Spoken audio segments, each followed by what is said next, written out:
are back and halfway through day 2.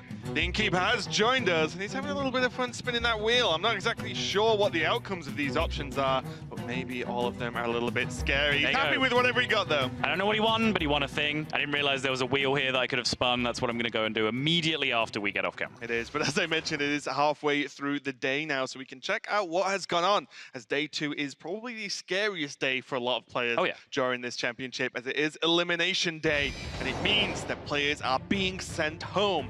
Let's take a look at Group A. Yeah, and there is a theme here that I'm going to keep coming back to, which is honestly players generally making some mistakes and it costing them. You know, Trunks going up against Nalguidan in our opener here. I think Trunks in general played quite poorly.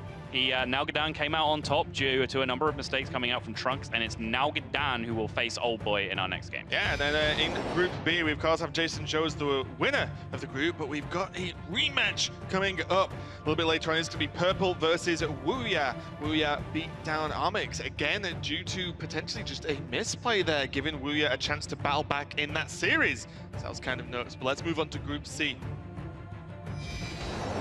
Group C, we saw what was perhaps the most high-level game. You can still pick some holes in some of the plays, some little strategic errors and some deck-building decisions here and there, but I very much enjoyed watching Orange go up against the A-tiers. I think it was played at a very, very high standard, and Orange will go back on for his double Jeopardy game now against Omega Zero, and perhaps will make some very different decisions about how he approaches that one. Maybe, and then in Group D, the series we just came off the back of, it was Coco Sasa versus Baiza, and you know, there was a few decisions that I know Admirable and TJ went through over there with that replay at the end there, but Coco Sasa, definitely one of the players with a bit more flair a lot of the time. He's very emotive and showing off what he's got at this point, so he's going to be looking to actually battle through and continue his life in the tournament. Yeah, and I really think it's worth pointing out that there's been quite a few questionable moments, questionable plays during this event. And it's been coming out from the names that don't have the experience, right? The names who have established themselves as quality players, the likes of Purple and Pavel, they're not making those big question mark plays. There's still some debate on Twitter about some of their lines, but they're small imperfections. There's not these big, blowout mistakes that some of these guys are making. It just goes to show how being a full-time Hearthstone player with hundreds of hours of practice, as well as much greater experience on a stage like this, does give you an edge in this game. Yeah, it really does. And let's see the record by region to see if there's any edge by the regions. APAC, 75% win at 6-2. Very, very impressive. I feel like they improve every time we see them. Europe, we're just okay. We're just doing reasonable, but I think this can be a weekend off for Europe since we've done so well in the previous championships. But China and America's 38%, 3 and 5. Not what these countries want to see. Yeah, and I think the less said about my opening show prediction, the better at this point. Sorry, can you remind me what that was? I predicted not on the opening show, Sol. That APAC would not win a match today, and they have in fact won both of them so far, in with a chance of winning every match today. I will say Amix had his match wrapped up, and he did very much throw it away, but Coco Sasa with a well-deserved win against Baitzer as well. Yeah, let's check out the 16 matches recorded by class now. Paladin, 7-2. Very low representation this weekend, but getting the work done. Then we have a Mage and Warrior just there, nearly 60% there, but only 4 threes. Everything else 50% and below. And remember, a point I made at the start of the day that does seem to have some validity is that Shaman was leading the way as we came into this. I said it was a small sample size. Maybe as this day goes on and we move towards day 3, it trends further towards 50%, where you can see, I believe, a 7-3 record that opened the day has now fallen to 8-8, and it looks like as the sample size increases, Shaman is not quite as powerful as it appeared to be on day 1. Yeah, and there's a lot of stats and information we just went through, and Hearthstone is, of course, about the stats, but it's also about the players. We can check out some of the fun they've been having while they've been out here in LA. Observe and reflect.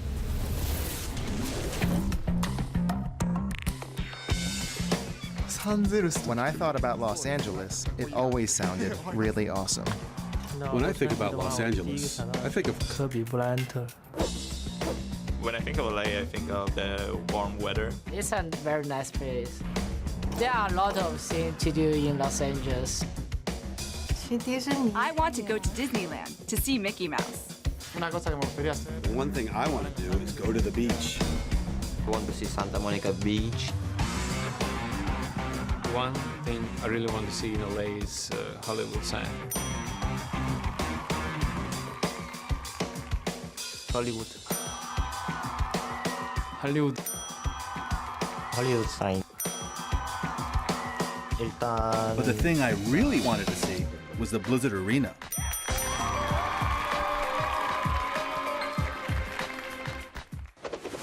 I really wanted to see the Blizzard Arena too, and we are in fact right here, and it is amazing. And I think everyone's having a great time checking it out for the first time Hearthstone's been here. Those poor guys, though, everyone said they wanted to see the Hollywood sign. It was right behind them the whole time. They were so close. Terrible, terrible joke. We've had enough of you, Sottle. Let's get ready for the next match. No need to wait any longer. So kicking it off from Ukraine and hoping to be the next big name coming out of that country, it's OldBoy.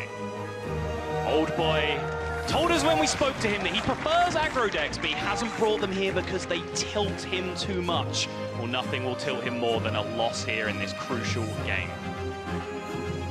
And his opponent, hailing all the way from Argentina, it is Nalguidan. I had the pleasure of interviewing him earlier after his very close series. He just about got the win, but he is feeling confident going into this game. So without further ado, let the Hearthstone begin. Decider match number 1. Nalguidan versus OldBoy. About Nalguidan, he has a really good lineup, but I think the Warlock deck is the bad idea. Yeah, the same mistake I did. No sé mucho de OldBoy. I don't know much about OldBoy, except what I saw at the European playoffs. I don't really like his lineup that much, but it's still solid. I may not know much about my opponent, but I believe that my ability will get me to the quarterfinals. Nalguidan versus OldBoy. Let's do this! Welcome back, everybody, to day 2 of the Summer Championships. It's time to enter the decider stages. Who is going to move on to the top 8 and who is going to be left outside the door? My name is Frode. I'm joined by Brian Kibler. And coming up, we have Nalguidan from Argentina up against OldBoy from the Ukraine. So I'm going to be looking forward to see who is going to come out on top here because in this case, both of these guys still have a lot to prove. It's the first time coming to the championship stage, and both of them are so close. And they both have very interesting control lineups. Yeah, it's interesting. We were talking about this prior to coming out here for the match, and we seem to think that the crux of this matchup would be each player's control Warlock. We felt like it was the weakest deck in their lineup, and it was interesting to hear OldBoy say, it's like, well, I think his lineup's okay. I think his Warlock's bad, but mine is too. So that I think will really be where this matchup hinges. That's right, and we see Nalguidan's interesting choice to ban the Highlander Priest as his high priority. It seems like most people are gravitating towards banning Jade Druid. What makes it extra interesting is the fact that he plays decks which I consider to be bad against Jade Druid. So, when you target Jade Druid, usually you bring things like, Quest Mage or the big Ramp Priests or something, or Resurrect Priests. Ramp Priests is not the way to call it that. And it's interesting that he chose to play decks that, are susceptible to the Jade strategy. I think that his decks are pretty weak against both Jade Druid and the Highlander Priest is the thing. I think that he's trying to target the other decks in people's lineups. He's looking, when we had a chance to talk to him, he said that he was largely looking to try to beat Shaman. He thought that Shaman would be a very popular class in this tournament, and he felt like he was going to be able to corner the Shaman decks in opponents' lineups. However, the group that he's been in is very control heavy. There are no shamans, so he's had a bit of a more difficult time than he anticipated. Isn't it amazing how when you bring a control lineup, it seems like all your opponents brought control lineups as well? Just like on ladder, when you're like, okay, I'm going to play a control deck just to beat all the aggro decks. I fill all my warrior decks with AoEs and whirlwinds and weapons, and then you run into a quest mage. And you just think, why is this happening to me? And it feels like that's what happened for both of these guys, trying to target aggressive or board-centric strategies, hit none of them. All right, well, OldBoy with a pretty reasonable opening hand here. Wild Growth, Nourish, Jade Idol going to get him off to the races very quickly. And as you mentioned, the Jade Druid deck from OldBoy is very powerful against most of Nalguidan's lineup. I think that, if anything, Nalguidan may even just be sort of assuming, okay, I'm going to lose to Priest. I'm going to lose to Jade Druid, most likely. And my goal is to just beat the other two decks with these very control-heavy decks, expecting his opponents to be playing more aggressive decks. but that's essentially what bans should function as. So that's what some people choose to do. I do feel like Nalguidan does have the edge against the Jade Druid. For example, in his own Jade Druid, he plays a Medivh the Guardian and a few other greedy pieces, and stuff like that can help him. And we've seen it also even happen. He swept Jade Druid, and that's in 3 unfavorable matchups, in my opinion, but ended up turning a corner. It's true. You know, things definitely went his way in the matchup against Trunks. You know, the very fortunate burn of the Jade Idol allowing him to just fatigue him in his previous match. Oh man, this opening hand for OldBoy is just it's a thing of beauty. If you're looking for a Jade Druid sort of crash course here, it's like, okay, make a Jade, ramp my mana, make a Jade, draw some cards, ramp my mana, let's go. Yeah, the greater the beauty of a deck in Hearthstone, the greater the tragedy it feels like on the other side when you can't really do much to stop the ramp. What OldBoy had as a problem was having gas beyond the Nourish, right? If the Nourish didn't hit anything else, that was it, because he had Wrath and Mind Control tech. But now that he has Jade Blossom, he can also just Nourish for cards and not have to worry about ramping into something big, because otherwise if he gives time for the Priest to do stuff, that's usually when Priest can win. Admirable was talking to me as we were playing some of our scrimmages about how important it is to get the first 10 points of damage onto the Druid, because a lot of times you're never going to be able to win the board in the late stage of the game against Jade Druid, but what you can do is set up for a Valen Burst, and you do have a cap to it. You know, around 30 something is the max, like the low 30s, and Druid can get above that with Malfurion, Ultimate Infestation, or if they have other stuff. Yeah, and Nalguidan is just playing out these cheap minions. He did decide to tack into the 1/1 Jade Golem rather than get that 2 damage to face. And if your plan is to try to soften up your opponent, you know, bit by bit in the early turns, do you think that's sort of opposed to the philosophy that you're talking about? Well, I mean, what's important is Nalguidan gets just a little bit of chip damage, because you can't win just through the burst alone, and Druid will naturally acquire that armor gain. So I think even having Galaka Crawler controls the other board a little bit, Kazakus hits once or twice, that will be massive, considering that Nalguidan already has the Prophet Valen and might be able to use his Kazakus for big damage. Well, he did find, I believe it was either a resummon or a 5/5, which may have been the first mode that he took, and then this looks like there is a polymorph or damage or armor. I would expect the damage mode out of this, given the state of the game, and also just the general principles of the matchup. Right. You're coming up on turn 6. Very commonly is Jade Behemoth and Aya Blackpaw. The opponent still has Coin, but I don't think it extends the range too much more. They can play Malfurion, the Pestilent. Doesn't change the dynamic significantly. Now, one of the big problems is, as you extend onto the board, Jade Druids have started running things like Mind Control tech, which I've seen completely 180 games. Jade Druid had no business winning, and all of a sudden Mind Control tech has bailed them out. So that's something you have to consider when Nalguidan plays a bunch of these smaller threats. Yeah, and OldBoy has a copy in his hand. He actually has 2 in his deck. So that has to be something that Nalguidan has in mind that OldBoy can bring back.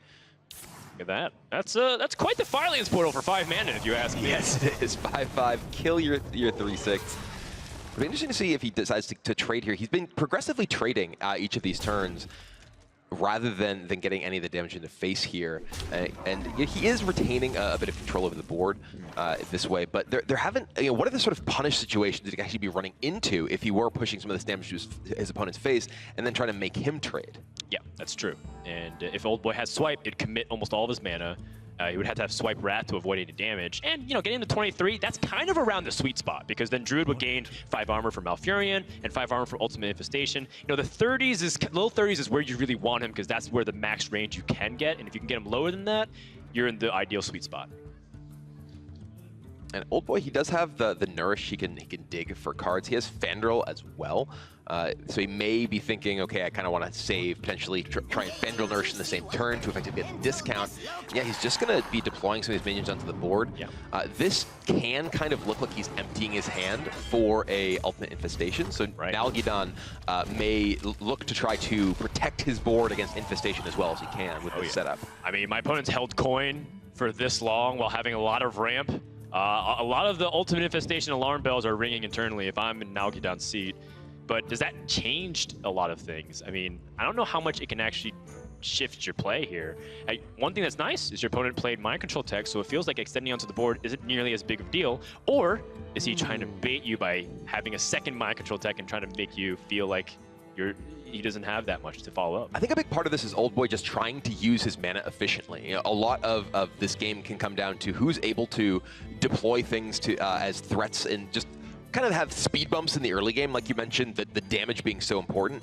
If Nalguidan's just trading into these, that's a lot of damage that OldBoy isn't taking. True. His plan next turn looks to very clearly be Fandral Coin Nourish. That will leave him mana left over to potentially even just cast this Wrath in here. So if this trades into one of these minions, he gets to clear off the remaining body and get the card draw from the Fandral plus Wrath. So huge swing turn coming up for OldBoy next turn. Yeah, see, now Nalguidan doesn't get that 5 damage in. OldBoy gets a value Wrath. And that 5 damage might come back to haunt him, considering that he's trying to protect a Tar Creeper, which Tar Creeper is not the one to protect. He's the one protecting your other stuff. That was a little bit circular logic, but he protects, but he does not attack. He does not attack. I mean, he does attack for 1, but in the end, what really Tar Creeper functionally does is stall your opponent from being able to get to your true threats. Right, and what Nalguidan's trying to do is protect his demon here from the Galaka Crawler, but OldBoy does have the ability to reach it thanks to the Wrath. Yeah, and he already did. Right, the Tar Creeper blocked the 3/3 and a 2/2. Yeah, and you know, I think that Nalguidan's trade here did allow this to take down the demon here. Also prevented 5 damage from getting onto OldBoy. And there's been a lot of moments here where Nalguidan has chosen to remove the board rather than actively push for damage to face. And like you mentioned, softening your opponent up is very important in this particular matchup. But I mean, that's also assuming that Nalguidan even assembles Raza and Anduin. He's still a little bit far away from it, so that's why I like the Loot Hoarder in theory, because it helps you dig deeper into your deck. And then that also starts putting up to the question, as Anduin does come to the hand for Nalguidan, it does come to the question, is the deck choices from Nalguidan going to help him or hurt him? Things like Gnomish Inventor have actually started cycling out of Priest decks. Even Tar Creeper, that was a tech that we decided very early on in Razaka's Priest to help against some matchups, and then we took it out mid-stages of the meta since 9.1. So that's also a little bit of an unusual choice. Will it help him or hurt him? I mean, I think that Nalguidan's goal with this particular deck is to target some of the decks that aren't here. Tar Creeper is good at keeping you alive against opposing aggressive decks. Ooh, that is all the pieces for Nalguidan here. Yeah. But will he have the time? Will he be able to actually push together the damage? The Jades for OldBoy, I believe, are just 2/2, 3/3. The next one's going to be 3/3, if I recall correctly. Yeah. So not terribly impressive right here. OldBoy does have a hand that will be first burn cards if he does play the Ultimate Infestation, because we've seen this episode before. We've seen Nalguidan end up in a control matchup, in a matchup where his opponent had the capability of destroying all of his threats, end up being able to win a game because his opponent ended up burning Jade Idol #2. And that's a real risk for OldBoy here if he does decide to Ultimate Infestation. His other play is perhaps Aya plus Swipe. The Spreading Plague kind of rotting in his hand, really ineffective in this matchup. Right, and I guess one thing to consider as well is that burning Jade Idol is not nearly as important as pressure. The matchup ends up having quite the climax. It's very rare that you fatigue.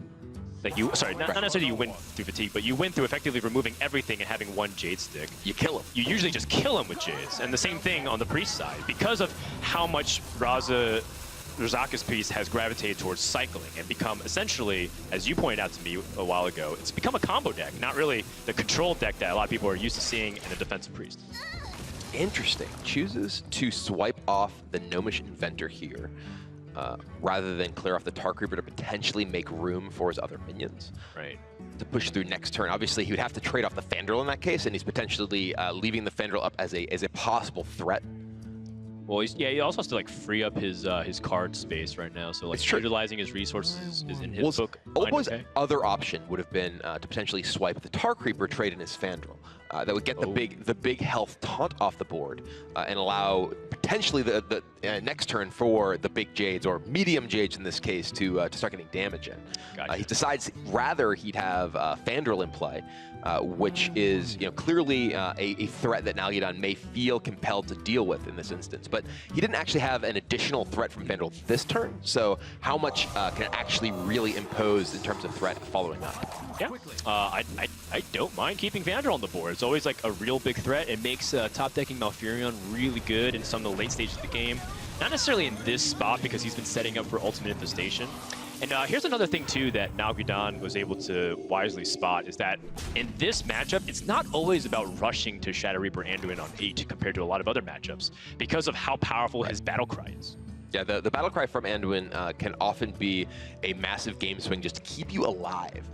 You do need to use Anduin early enough, especially if you do have Raza and other burst tools, in order to pressure your opponent down, because ultimately you can't just sit back and try and hold off and relax and kill all their stuff. It's impossible. They have too much stuff.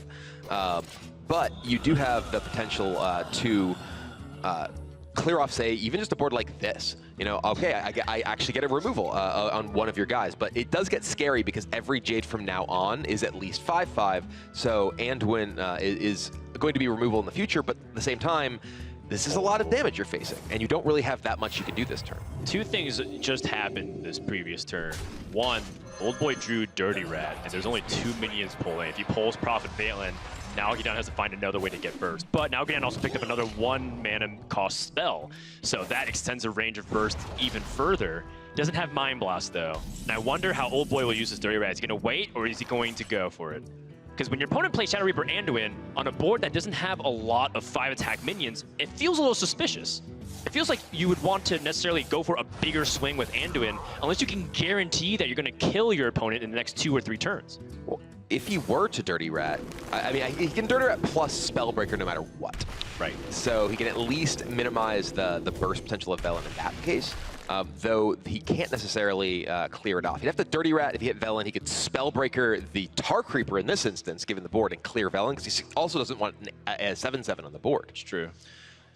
I mean, the way Anduin is often played is a setup very similar to Alex Straza. It's because I have a lot of cards. I can follow it with burst. I've given up the fact that I'll ever have a chance to stabilize onto the board, because once you play Anduin, and a Shadow Where Death was used, by the way, I could just go big on Jades. What is he going to do? Like, he has to do a crazy amount of combinations in order to really kill those Jades effectively. Well, it looks like OldBoy may be going for the Vandrel boosted Malfurion. So gets himself some armor, gets himself quite a few minions, but this is actually sometimes an issue. This is a situation we were talking about a little bit with Admirable this morning in a match that came up before. OldBoy has a big board of minions, quantity-wise, but his board doesn't do that much damage. If Nalguidan is able to just fire off spells at his face and leave this board up, he's not taking a ton of damage. There's no threat of like a Savage Roar or even Mark of the Lotus from OldBoy's deck. Yeah, I'm counting as much There's damage. 19 damage on the board each turn for OldBoy, including his hero power. One of the problems, though, is the Fendrel, because the Fendrel represents damage and armor every turn, so it's not clear that it'd be realistic for Nalguidan, especially given how much health and armor OldBoy already has, to try to just burst past this and leave this board up. Nalguidan's pretty close. He's got 20 damage to the 5 cards that he can play from Radiant Elemental all the way on the right, and then he's got 2, so he's got 26 there. Is he just going to go? Oh, he's got 4 from the Holy Smite itself. 28, 24, 26, 28. He's not enough, but man, is it close, because he's got a lot of damage coming up here. All 5 of those cards are very important. If Nalguidan can pick up 1 more spell, I think he might have it if OldBoy can't gain a significant amount of health, because he's not going for Ultimate Infestation, so the maximum amount of life he can gain is 3 armor. Engaging TC-130 into dislocator. Counting 26 right now. I think you're right. He can't use Potion Madness on anything right now. Yeah, there's no target for Potion of Madness at this point. Is that Mind Blast? It is! Mind Blast, is that enough? I think this is just lethal damage. It might be enough. Velen Mind Blast is just 20 by itself. 24 with Radiant. Yeah, this is well over 30 damage. This is enough to just kill him in 1 turn from over 30 life. Yeah, Nalguidan's got the calculations down. Just has to make sure not to mess up the sequencing. And just like that, OldBoy had the tools. He had the tools to answer this with Dirty Rat. And even if he knocked out Radiant Elemental, that's a significant amount of the burst taken away. And yet he didn't choose to play it because he didn't think that Nalguidan had specifically those cards for exact lethal. Nalguidan even had a pint-sized potion to spare. He had a zero-cost pint-sized potion. 36. Yeah, he had so much damage. That is the power of Velen plus Anduin, and all the combo pieces coming together. Radiant Elemental, of course, playing a huge role in that by allowing him to play so much mana worth of spells in a single turn. And hey, if he didn't have that Radiant Elemental and Nalguidan was able to get that 5 damage, he would have even extended that range further. So you can see that Nalguidan pretty dialed in to make sure that even if you leave Jade Druid up, it's not going to be that big of a problem, as he's currently up 1-0 right now over OldBoy. When we return, we're going to find out what happens in the rest of this best of 5. The winner will move on to the top 8.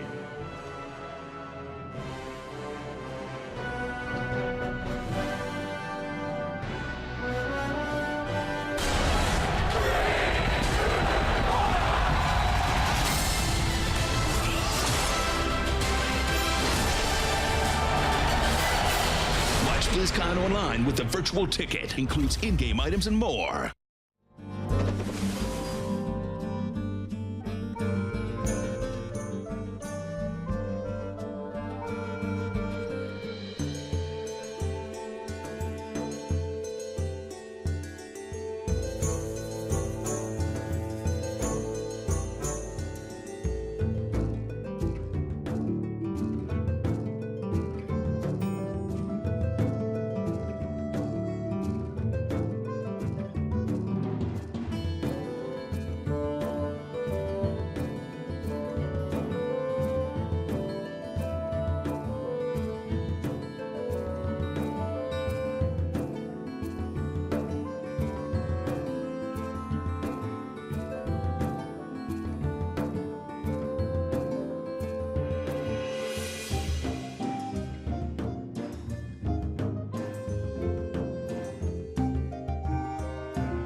Gather round the fire, for there's a new tale to be told.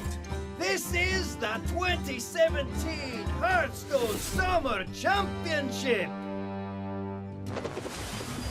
Nalguidan from Argentina is currently up 1-0, as you saw some of the fans in the middle of that break even cheering him on live at the studio. If you guys didn't get a chance to know Nalguidan, well, here's your chance now. Well met. My name is Nalguidan. I'm from Buenos Aires, Argentina, and I'm 25 years old. My favorite thing about Hearthstone is you can play 5 minutes, 10 minutes, an hour. You can manage your own time and just have fun. My favorite card is the Leopard Gnome because it's just really, really fun. My favorite food is an empanada. When I'm not playing Hearthstone, I am studying architecture in college.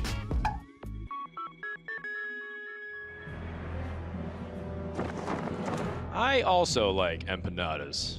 So me and him have a lot in common. I actually like Hearthstone too, so it's we have a lot in common. I also like Hearthstone and empanadas, but I'm not sure I agree that Leopard Gnome is particularly fun. Oh, come on, man. I feel like he might be the only person saying that now, considering Leopard Gnome got nerfed. And that's why, you know, Nalguidan's a keeper. He loves you despite the fact that, you know, you've changed. Would he still give you a big hug? Well, he'll give Leopard Gnome a hug, apparently.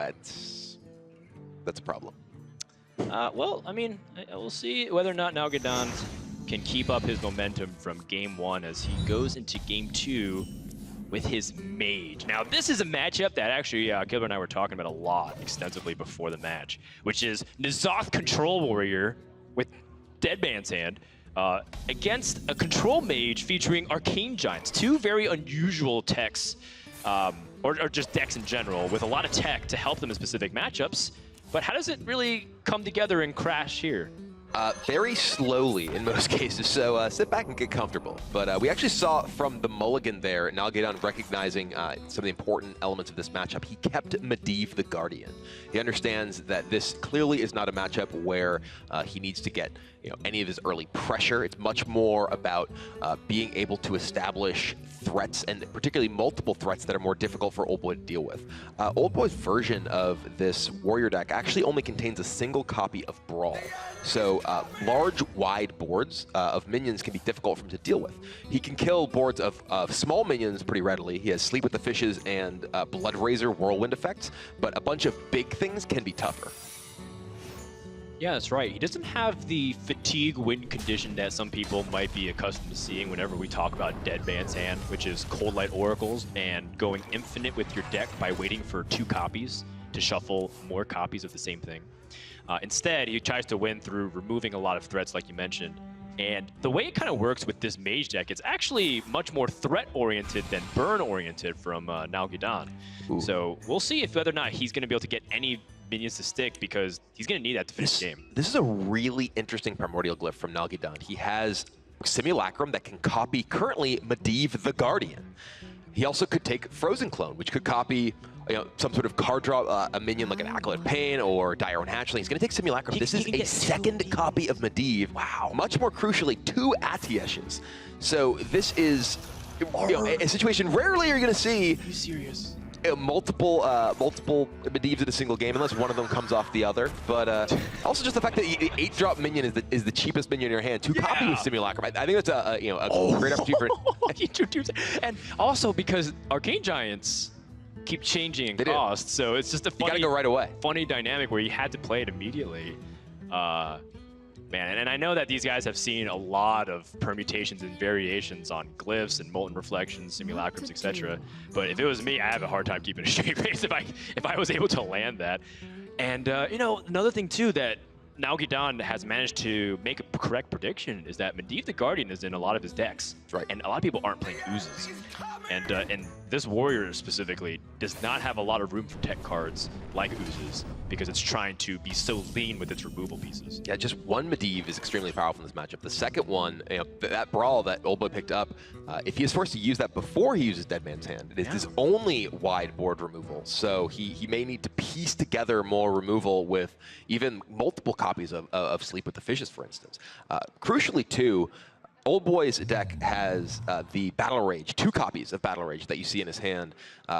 And Nalguidan, of course, knows this. So he's going to try to maneuver around allowing OldBoy to actually damage himself and keep damaged minions in play to avoid OldBoy actually being able to generate significant resources. We saw him ping his face, but only now that he has armor. He's only taking the armor off, not actually damaging the opponent until he can do it in big chunks. What gets increasingly more difficult for the warrior, which is a slight underdog according to the matchup percentages, but there's not much data, only several thousand games, so it's not too much since the new patch. But you know, one of the nice things about the warrior that it can do is also get a ton of life gain and armor too. When you start counting like the mountain fire armors and how it keeps stacking 6, and mage tends to remove it on their turn, that does put you out of range of a lot of the burn conditions. So one of the ways that the control mage can win often is Alexstrasza, Pyroblast, Fireballs, Frostbolts, Silence Portals, etc. That's really not going to happen very often unless Nalguidan happens to have the God Hand and OldBoy draws terribly. So that's already one advantage the Warrior has, but can you survive the minion pressure that we're talking about?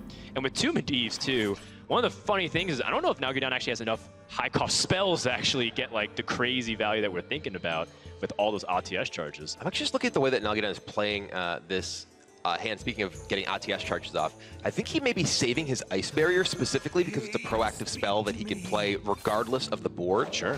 To actually get a minion off of his ATS without feeling like he's wasting something.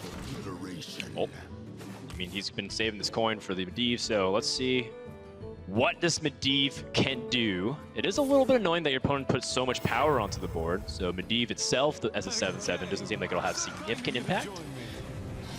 But we'll see. With no weapon, OldBoy can't actually damage himself and get the Battle Rage in his hand significantly turned on. It's actually one of the big things that was a hit to Warrior, particularly Control Warrior decks, with the nerf to Fiery War Axe. It means that generally you have fewer weapons in these decks, so you are less often able to proactively turn on Battle Rage by damaging yourself against other control decks. Yeah, and I also can't go face as often with Fiery War Axe by coining it out and then playing my Bloodsteel Raider into the Bloodsteel Cultist. Well, I wasn't saying like that's the biggest impact. It's the biggest impact to me. This deck. For this deck, that's a big impact. Hey, on my free-to-play account, I felt that heavily, but you know, OldBoy here is not going to have any convenient way to remove it. The best I see is Sleep with the Fishes, and this is something too that OldBoy could consider. Is he okay with taking damage from Medivh this turn so that he can activate Battle Rage? I mean, one of the things that we saw in the previous series with OldBoy was the lack of patience. That really really enables him to play these long extended games. He went into some control matchups in yesterday's series for the winners match where he just kind of got caught playing his cards a little too fast for apparently no reason. And a lot of people made commentary both in cast and also on social media about those plays. Well, here, for instance, he just played out his second Acolyte. He is potentially playing this into just a Firelands Portal, only getting a single card draw off of it. Right. He is playing in a matchup that is very resource-oriented, and I would expect Nalguidan would aim the Firelands Portal at the Acolyte here to turn off any additional card draw that OldBoy has. Oh, looks like he's actually going face.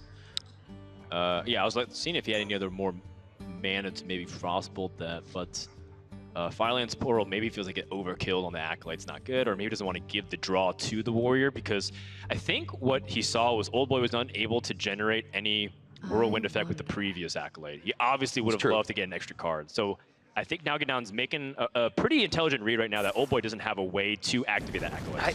I think that's, oh, well, now he does, because there's a 2-attack minion on the board that he just got.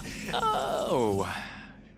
That's an awkward situation. It's an awkward situation for OldBoy though, because that's a Skelemancer. When that dies, if it dies, this isn't a bomb squad that we're talking about. It's the other 2/2 Death Rattle for 5 mana. That, if it dies on OldBoy's turn, will generate Nalguidan an 8/8 minion. So it is going to get damage on this Acolyte. Will draw him a card.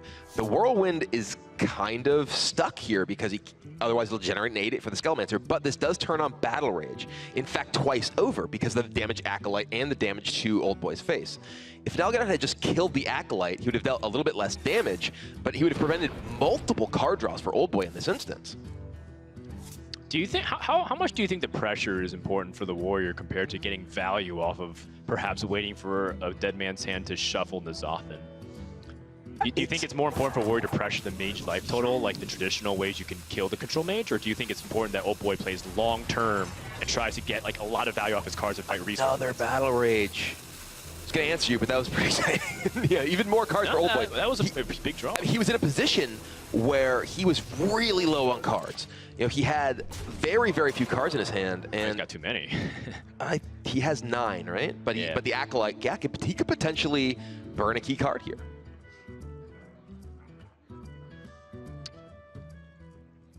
Yeah, and I guess like putting your opponent deeper into their deck doesn't matter nearly as much because it's unlikely you're able to win the fatigue game, given that you have card draw as mage and Warrior has Dead Man's Hand, so they're working with usually like 6 to 9 extra cards. Well, I think particularly the fact that Nalguidan had the second copy of Medivh just meant that he was going to be able to very easily play a resource war against OldBoy, and thus like the breaking of the armor that he did with the Firelands portal didn't feel particularly important to me. Well, here's another thing too. Nalguidan, if he uses a card like Blizzard, actually sets up the board so that he can maybe play Alexstrasza and be aggressive next turn. It's true. And then all of a sudden, that burn plane we were talking about with Alexstrasza isn't done through spells, it's done through minions. And you know, if you're also fortunate enough to have a board, sometimes that just kills him. All right, well, he's going for it now, getting the aggression going with Alexstrasza. And I just punched down the Acolyte. Someone in the World Crypt just cringed a little bit. Oh no, without the Hatiash value. That burns a Blood Razor, so nothing huge. Yeah, and I like the attack in the end. I don't think... you never know if the one card you burn happens to be his only way to win the game. Right. If you burn N'Zoth, for example, or a Dead Man's Hand. And it doesn't cost you that much considering you have, like we said, 2 Atiesh, and you only have so many high-cost spells. In the end, I think Atiesh will end up being a lot of 2 and 3 mana minions. Yeah, it's going to go ahead and pop the Skelemancer, fire off the Brawl. If OldBoy's minion wins the Brawl, it could be particularly powerful here. It does not. It's the I actually don't know what that is. Just the skeleton. Is that what it's called? It's a Skelemancer, so I'm guessing it's a skeleton. But I'm not sure exactly what the name of that is. The logic checks out. Don't know if that's actually what it's called, but I think you're right. And I think OldBoy's taken the threat so seriously that he's willing to use Whirlwind, deal 1 damage. But crucially, OldBoy now has used his 1 Brawl in his deck prior to playing Dead Man's Hand. So that means that Nalguidan, if he's able to generate a large board, it's very difficult for OldBoy to deal with it. He's already used an Execute. He's used a Brawl. There's basically various combinations with Sleep with the Fishes to clear wide board of big minions. Yeah, difficult to deal with is quite the understatement as well, because another Medivh has finally revealed himself, and OldBoy has he has Shield Slam and Sleep with the Fishes as his removal tools, and I don't think either of them get to remove Medivh very cleanly right now. Well, he could like double Armor Smith maybe with the Blood Razor. Yeah, I mean, there's the Armor Smith Blood Razor, but you can't really get the Medivh down. You can't. You actually get unfrozen if you replace yourself with Garrosh. That's funny. Yeah, it's weird. You right. used to both get unfrozen and get to attack again if you already attacked in a turn. But because you replace your hero, you're no longer frozen. But unfortunately, he doesn't have any ability to really clear with that either. Yeah, and it seems like the Blood Razor with that Armor Smith. He could get Garrosh, and then he could Shield Slam Medivh and attack the 4-1, because he does get unfrozen. So he could Shield Slam, he gets 5 armor. He can Shield Slam the Medivh, attack the 4-1, only lose. Yeah. This way he gets 4 armor this way anyway. But no, he leaves the Medivh up. And that's free damage for Nalguidan. I wonder if OldBoy didn't know that replacing his hero allowed him to attack again. Could be a possibility. It is a fairly corner case, but I imagine if you've practiced a significant amount with a N'Zoth Warrior deck with Scourgelord Garrosh, it's something that comes up. It comes up actually fairly often, the need to play Scourgelord Garrosh and Shield Slam. But people don't immediately connect it as the way to gain armor. Well, Firelands Portal is clearly pretty powerful here, generating, in this case, 2 5-drops and pushing 5 damage. It's just important that he spends his LTS charges on things not for 3 mana or less. And OldBoy is going to be hoping for another Brawl. There isn't one. He's got the 1 Brawl in his deck. He's hoping for some way to make the Sleep with the Fishes clear. He's got... He could potentially replace his weapon and double Sleep with the Fishes. Wait.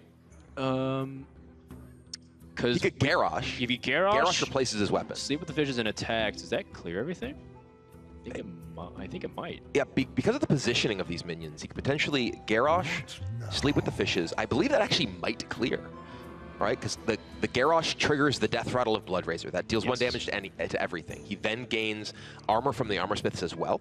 And then Sleep with the Fishes, he'll gain armor from the Armor Smiths as well. So he's dealing effectively 4 damage to everything and then can attack into one of the minions. The red mana worm, which deals 4 damage. Right, yeah, he actually can clear the board and gain a bunch of armor. He's going to shield block.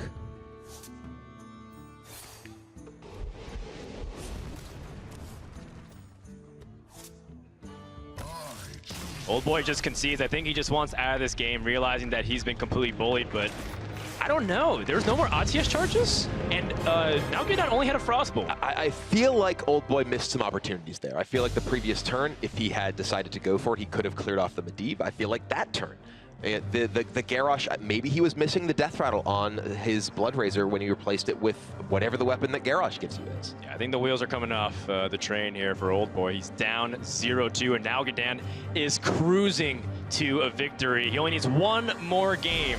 Can he do it? He has just his Warlock remaining. We're going to find out what happens right after this. Don't go anywhere. You're watching the Hearthstone Championship Tour.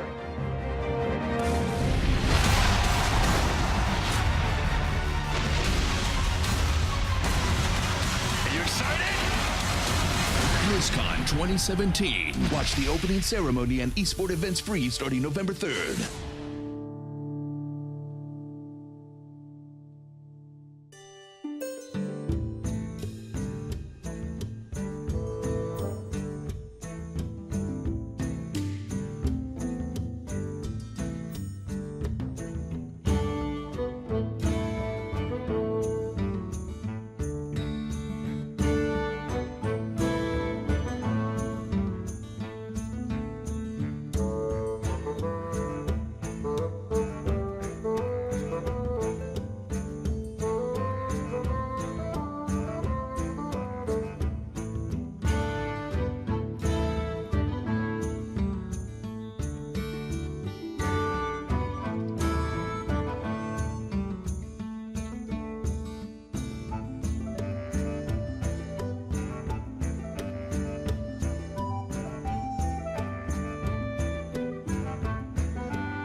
Welcome back, everybody. Summer Championship. If you guys are just tuning in, you can already kind of see everything as a picture tells you 1,000 words. What has been happening past 2 games here for OldBoy. And if you kind of extend it to the previous time he was on stage in the winners match, it was also very much the same thing. The Zoth Warrior play has been subpar, to say the least here. Yeah, I think that there were a number of missed opportunities there. We were talking about a few of them that he had to answer the aggression of Nalguidan there. And I think that the intricacy of some of these control matchups maybe getting to OldBoy. He said when we had a chance to talk to him prior to the tournament, he generally plays more aggressive decks. You know, he came here playing a control lineup, played a control lineup in the playoffs, and was successful there. But I don't know that he was ready to pilot these kind of decks on this stage. Well, when he first told us this, we met with him before and just chatted about his decks and his lineup prior to tournament. I thought he was kind of joking. Yeah. A lot of players, when they kind of simplify their explanation on why they draw something, often is tongue-in-cheek. But when he said, oh, I just don't want to play aggro because if I don't draw correctly, I end up tilting, I thought that was more of a joking thing. But, I mean, now he's playing control, and it seems like it's not nearly as strong as his aggressive plays.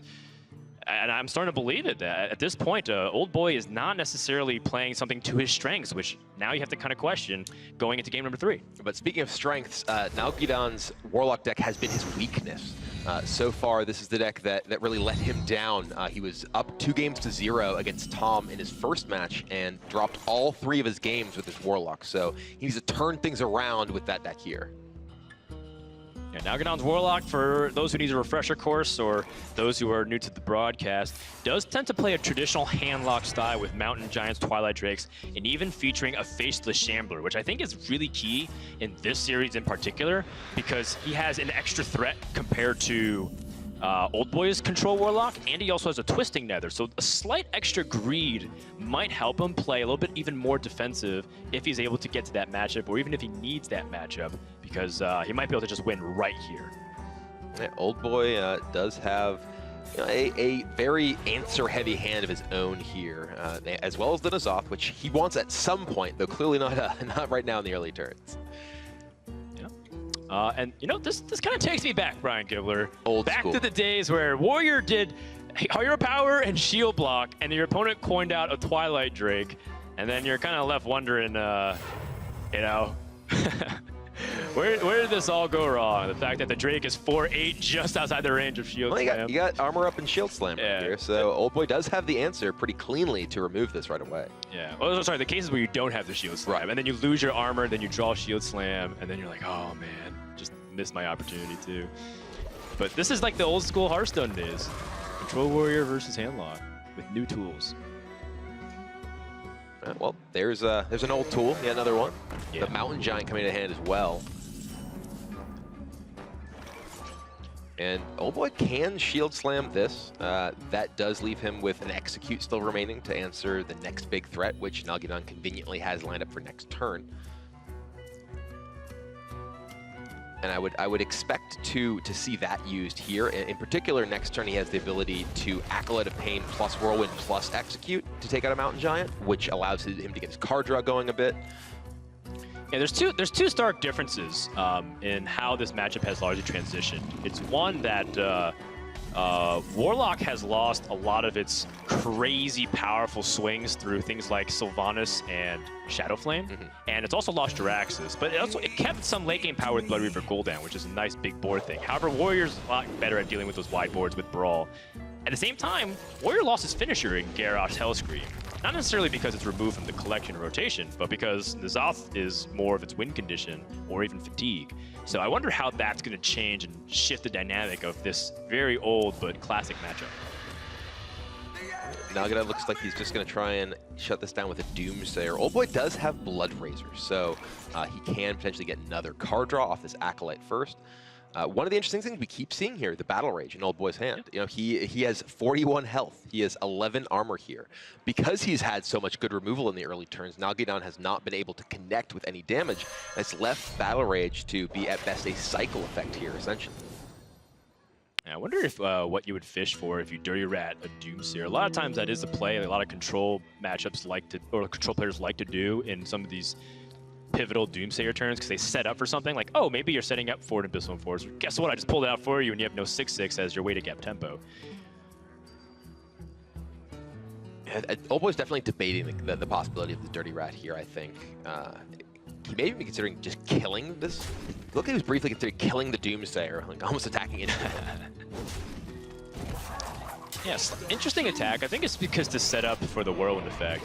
Tar Creeper's okay, so in the end you traded Dirty Rat for Tar Creeper. Meh is all I could use to describe the feeling of it, but what ends up becoming concerning too long-term is the amount of resources Warlock will have, because I don't think this matchup will go to fatigue like it used to. It used to come down to who drew, and you'd kill Jiraxxus a lot of times because you'd outlast them with Gorehow, and you waited with Garrosh, but then they like taunt up with Sludge Belcher and played Healbot to heal, and then they took like 2 fatigue damage and you finished them. I'm a little surprised, just going back, speaking of drawing so much, that OldBoy chose to just keep that Battle Rage in his hand. He does have the Mountain Fire armor and the Whirlwind effects he can use to turn it on, but he's just keeps armoring up. He's at 43. Does he expect to get multi-draws off of this Battle Rage anytime? That's true. Particularly considering his hand doesn't have more minions. I mean, maybe he thinks that it's better for him to try and, you know, wait and keep a couple of minions in play. But if he's playing out his minions one by one, potentially just having them removed by Nalguidan, is he really going to be in a position where he's going to get a multiple card draw Battle Rage off? Maybe. I mean, he's gotten his off, but that's very optimistic to say the least. I like this from Nalguidan. You realizing that Defile isn't going to be the main way he answers the board if he's able to get some of his other real key cards like Twisting Nether, or if he's able to get more demons to synergize with Blood Reaver Gul'dan, because that's what he really wants to set up. The faster he can get Gul'dan online with real threats, the closer he is to winning this game. All right, well, there's Acolyte. So if OldBoy can pick up another minion with this attack, perhaps he can Whirlwind to get damage in the Acolyte and the additional minion, get the 2-card Battle Rage. Armor Smith, okay. That's nice too. So now Whirlwind not only cycles, but gets you an extra card. Yep. I think this is what OldBoy was hoping for with holding that Battle Rage. But he needs these extra cards too. The rest of his hand is frankly pretty weak. I mean, I'm looking at his deck list, and that was the only minion, because he only has 1 Dirty Rat that he could have actually comboed that with. So it was a very fortunate draw there from OldBoy in that turn. Here we go. Nalguidan's starting to hit some of his power turns. It's got Abyssal Enforcer this turn. He's got double Despicable Dreadlord, Blood Reaver Gul'dan. But Nalguidan is actually only at 14. He does know that OldBoy does not have the burst damage to finish him off in his deck. Times have changed, Kibler. It's very true. Yeah. I mean, Scourgelord Garrosh could potentially, you know, swing a few times, get some hits in. True. It is, what, 12 damage you can do? Sure. It's kind of like a Vine Cleaver, just paying a bunch to just hit your opponent for 4 a few times. Yeah, I guess. This is nice from Nalguidan, just to silence and get rid of the Direhorn Hatchling. He definitely needs to consider his positioning for his minions, given the threat of Scourgelord Garrosh. It may not matter if he does have, you know, a minion at 1 health. They're necessarily going to be next to each other. But it is an important element of playing against Scourgelord decks. For instance, you definitely want your taunt on the side rather than in the middle of your minions. Yeah, actually, I kind of wonder how important it was to get the signs now that I think about it, because the Direhorn Hatchling still comes back. Correct. Off, so. They don't end up with the taunt minion in their deck. Yeah. But they will still end up getting the Hatchling revived when N'Zoth comes back. Yeah, I guess because he's seen Acolytes that there's not much else to silence, perhaps except for the Doomsayer. And this positioning from Nalguidan is, I believe, optimal against a Scourgelord Garrosh. The only minion that can be attacked into is a Tar Creeper, right, which will protect the Spellbreaker. Hold on. Okay, so he chooses not to tap.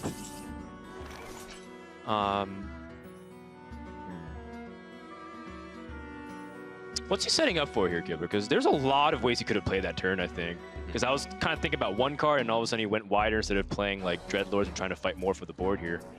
And like set up for a better Blood Reaver Gul'dan. Yeah, the Dreadlords are interesting because I think maybe he doesn't want to just load up stuff, get his board killed with like Sleep with the Fishes. Like sure, would easily be able to happen if he committed the Dreadlords. Okay. He wants to just play his Gul'dan and then follow up with the Dreadlords rather than having them guaranteed thrown into the same essentially like mass removal pool. Right. It's just going with the Dreadlords now though. But yeah, because the thing about the Dreadlords is, like you said, it's very vulnerable to Scourgelord Garrosh's weapon.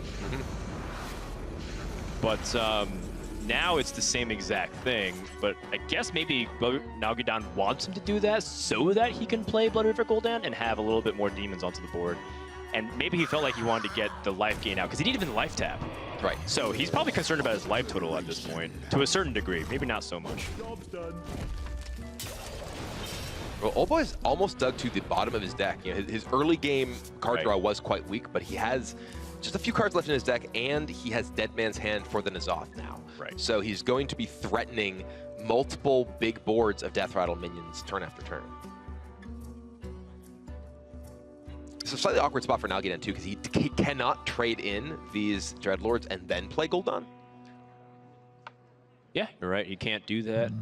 But at the same time, the Blood River Gul'dan is also really important to try and get online eventually. Yeah, I mean, there's some argument that you want to try and somehow maximize the return that you get from your Blood River Gul'dan battle cry, but at the same time, the more turns that go by with Gul'dan in play, you having the powered up hero power, the better, generally speaking, for you. Right, and then it's important to have the ability to leverage your hero power so that one of your threats sticks and gets damaged. If you're just removing stuff from Warrior, you're going to lose the fatigue battle. They not only have Dead Man's Hand, they have to gain more cards. They have a N'Zoth to summon back a Direhorn Hatchling, which shuffle more cards into the deck. So even though having the Warlock hero power is effectively being ahead in fatigue because you end up swinging by 6 every time, it does feel like you're giving your opponent an opportunity to win the long game.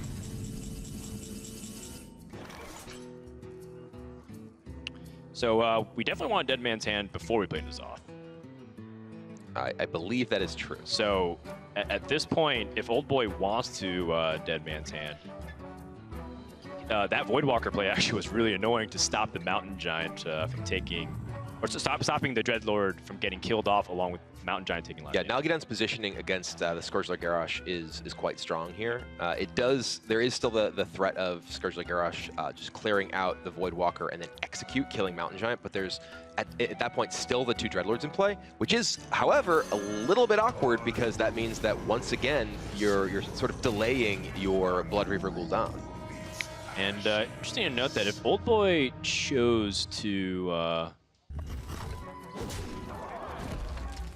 he's going to just execute. I was like, if he wanted to Dead Man's Hand, then he can also Dead Man's Hand and Scourge Lord Garrosh, but I'm not sure how useful it is for him compared to just making sure he doesn't take enough damage, because it's interesting. OldBoy's playing very protective of his life total right now. He's at 60. Yes. And I argue 60 is a pretty comfortable number just to even take like 15 to 20. Really, but why?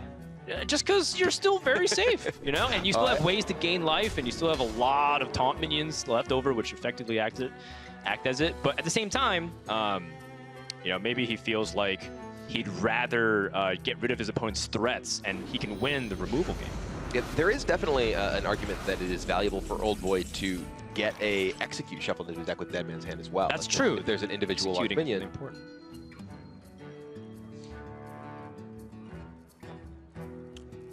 Though he may just feel like multiple N'Zoth pushes are good enough. There has to be one card he's waiting for in order to shuffle with Dead Man's Hand. Because it seems like he's waiting for a long time in order to get it in. Otherwise, shuffling the shield block he just gives him 5 health. Because it's just another card that replaces itself.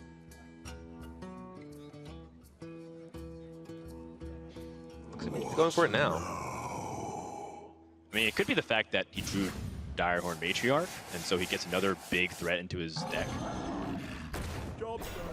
But we already knew that he was getting 2 more Matriarchs anyways, because the Direhorn Hatchling's coming back with the N'Zoth. Which, by the way, he shuffled 2 more into his deck by having N'Zoth come back. Actually, it stacks, so 4 more if all of them die by the time they come back.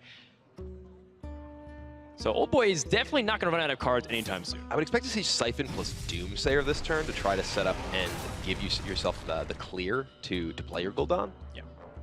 He knows that, given the fact that OldBoy just cast Dead Man's Hand, you would not cast Dead Man's Hand in this matchup without N'Zoth. So he knows that N'Zoth is in OldBoy's hand. So he wants to try and mitigate the threat of that. There is also just the, can OldBoy deal with his board when he does Gul'dan? I actually think that the Brawl is still in OldBoy's deck, right? He didn't play the Brawl earlier. I think that may have been what OldBoy was waiting on. You're right. think you're right. That's probably what he's been doing the entire time, looking for that one copy of Brawl so he can double up. OldBoy can clear off this Doomsayer. He can, but the big effect of the Doomsayer primarily was just to prevent the N'Zoth this turn. He could have killed it and played Direhorn Matriarch if he wanted to, though I think that he may value the swing of, what is it, Scourge something? Shadowmourne. Shadowmourne. I never remember the name of that. No Brawl. How funny would it be, or soul-crushing it would for OldBoy if Brawl was his last card? Oh my goodness. And these actually very well-positioned Voidwalkers by the Gul'dan Resurrection effect. How did that happen? I think it's in Death Order, maybe? They know. They just know. I think those actually were summoned in Death Order. If N'Zoth and Mountain Fire armor switch, if there's a couple of switches, there would be some oddly satisfying board states, you know, with like Abyssal Enforcer in the middle with his posse. Dr. 10. And N'Zoth with his crew. Someone quickly do the Defile math on this one, by the way. My hunger grows. He does have the 2 ticks of Despicable Dreadlords that will clear off a number of things. He does play, he could play Defile and... Yeah, so if he defiles and crashes, he should be able to clear most of this with Shadow Bolt and Mortal Coil. So it's Defile first, and then Shadow Bolt, the N'Zoth, then Mortal Coil. You clear everything with the Despicable Dreadlords, but you don't get face damaging because you have to wait for everything. That's the easy clear. I'm sure there might be a much more efficient one that I'm not looking at. Oh, he is going to do the Shadow Bolt Mortal Coil, looks like. Actually, doesn't even need a coil because he used the... Because you can just attack in both ways here.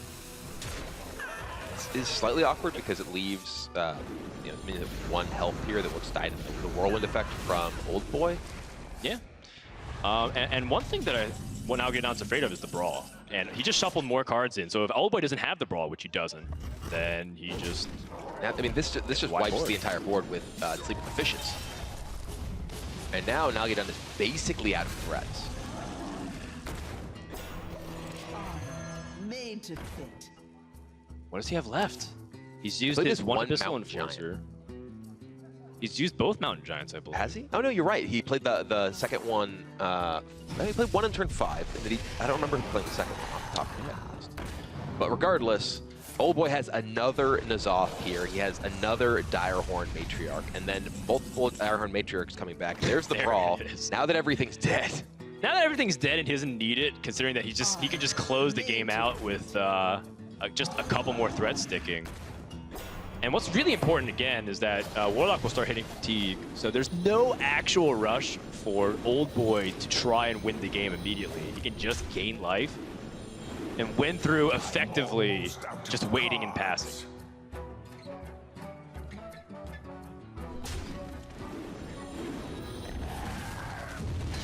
Can clear the board, but that leaves OldBoy at over 70. Yeah.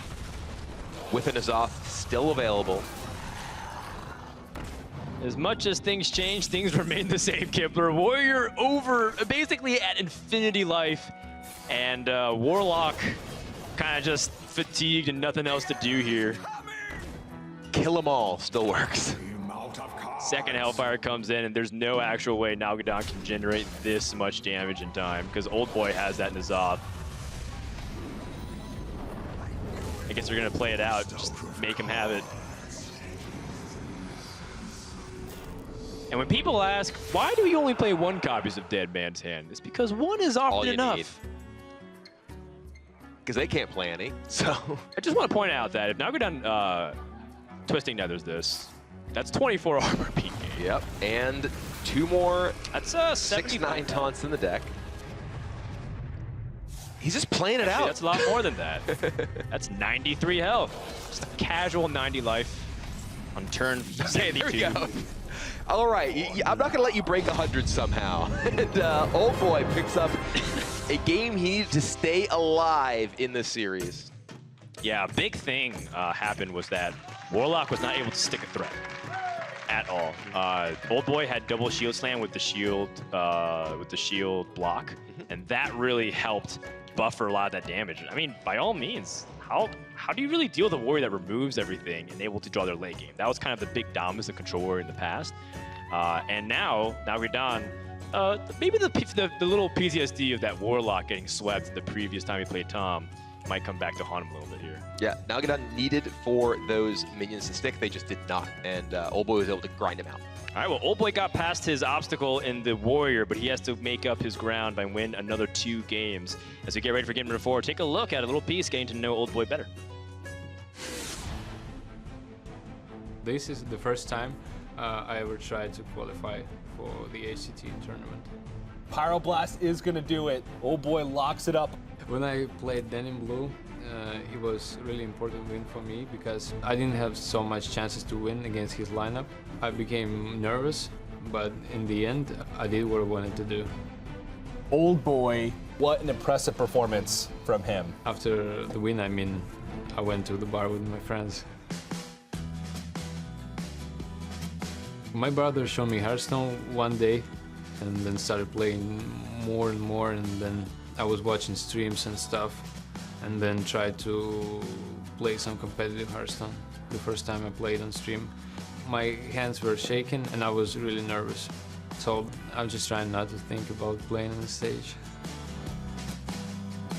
I think that I qualify for this tournament. I can consider myself as a professional. The first goal in my list is to get my place at the World Championship. And the second one is to win the whole thing.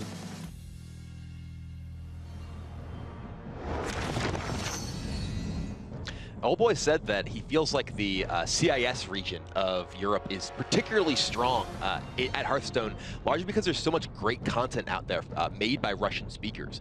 And he could be the 3rd Ukrainian qualifying for the World Championship alongside Kalento and Nyria. Oh yeah, it wouldn't be happen to be them, or the fact that our world champion happens to be from that region, or the fact that they dominate Hearthstone for years since the beginning.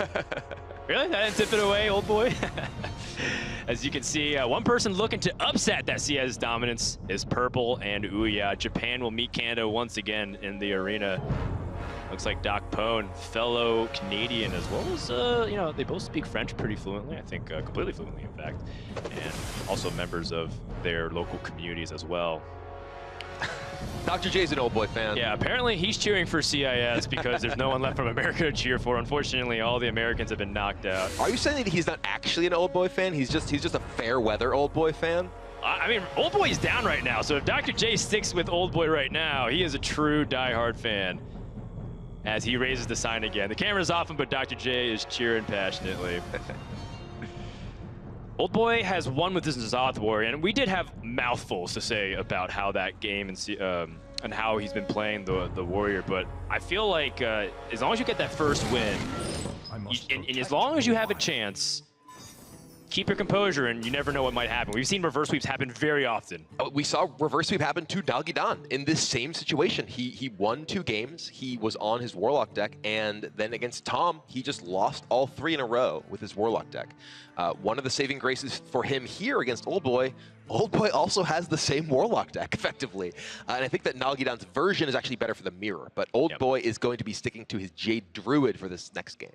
Yeah, and I think one thing also to emphasize is how uncomfortable this entire series is, largely, and even for us to a certain extent, because of how many unusual late game situations that appears with things like the Zoth Warrior, or just Dead Man's Hand in general, and also Control Warlock, which is why a lot of players love that deck, because they feel like those complex situations in the mid and late stages of the game often what defines their victories. Yeah, I mean, it's something that's very difficult because in many cases when you're playing these control decks, a lot of times you are not necessarily testing against all these situations that can come up in rare cases. Do you have time to test all these things? Right. How many times you can do that stage Exactly. of the game? How long can you really play to practice? Okay, well, what does this look like if we get to the stage of the game where we each have this many cards left, and I had to use this key card earlier. A lot of it ends up just being theoretical. You talked to actually Purple is one of the people who I think is fantastic at looking at things just from a theoretical perspective and how they line up, which can save you a lot of time, and you can develop those heuristics rather than having to actually play every single game out. Yeah, that's where experience actually really does kick in, assuming it becomes a meta deck, and it's even harder when it's off meta too, because usually you can consult popular opinion from some of the players. In this case, you have Fibonacci, you have like VLPS and Show, and then that's it. You have to just, you're on your own after that. But there's a lot of people who have an opinion on how to play this deck. Jade Druid, OldBoy's playing, though he has a more unusual version of the deck. We actually see it pick up the second Dirty Rat. He was one of the players who expected very different lineups than we actually saw show up here at the Summer Championship. And these 2 copies of Dirty Rat, ooh, an Abyssal Enforcer. That's a little rough. He's going to have to answer that right away.